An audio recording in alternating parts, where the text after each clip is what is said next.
In this short video, I'll show you just quickly how to apply a radiometric correction for the sun elevation to a Landsat scene using Raster Calculator in ArcGIS.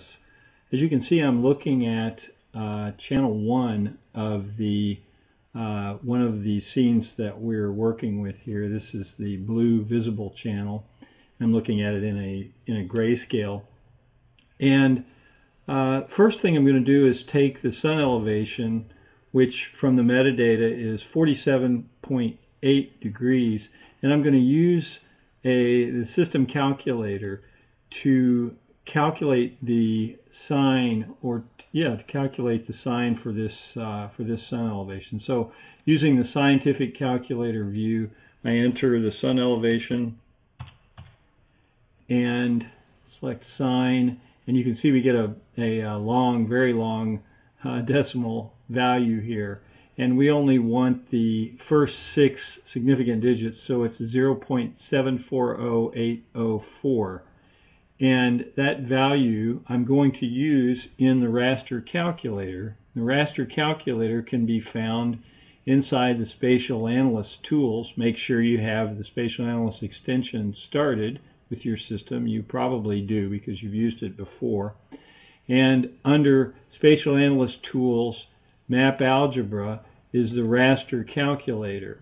And the Raster Calculator is a simple tool for calculating new values for raster values we have. It's very useful in remote sensing work for various mathematical functions that we commonly apply to images.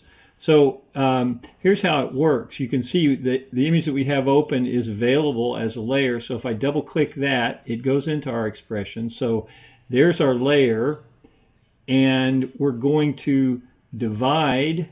You can see I'm using the symbol for division, the slash, divide by, and we're not going to use the sign. We're going to actually enter the value, and it's 0. Pop it up here, 0.740804, or if we wanted to round it would be 805, 740,805, 0.740805. Okay, and we'll just let that go. You can see where it's going. You could change that if you like. You have to be careful with the naming here and keep it under 13 characters with no spaces or funny other punctuation characters, or just accept the place that it's going to. It's going to the default geodatabase in my work folder on my desktop. So as I run that, you can see it's running. This will take just a minute. And